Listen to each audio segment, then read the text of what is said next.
আগামী ফেব্রুয়ারির শুরুতে ত্রয়োদশ জাতীয় সংসদ নির্বাচন অনুষ্ঠানের প্রস্তুতি নিচ্ছে নির্বাচন কমিশন। এ লক্ষ্যে আইনশৃঙ্খলা বাহিনীকেও প্রয়োজনীয় সব নির্দেশনা দেওয়া হয়েছে। নির্বাচন কমিশন জানিয়েছে, জাতীয় নির্বাচনকে সামনে রেখে খসড়া ভোটার তালিকা প্রকাশ করা হবে আগামী 10 আগস্ট।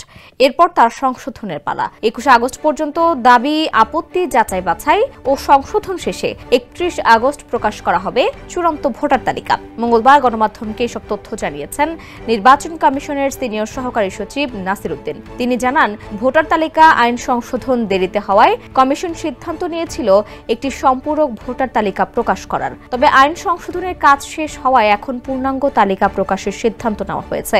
এর আগে নির্বাচন কমিশন সচিবালয়ের সিনিয়র সচিব আখতার আহমেদ জানিয়েছিলেন, খসড়া ভোটার তালিকায় যে 44,66,000 নতুন ভোটার যুক্ত হয়েছেন, দ্রুতই সে তালিকা প্রকাশ করা হবে। সবশেষ হালনাগাদ তথ্য অনুযায়ী দেশে বর্তমানে ভোটার সংখ্যা 12,37,32,274 জন।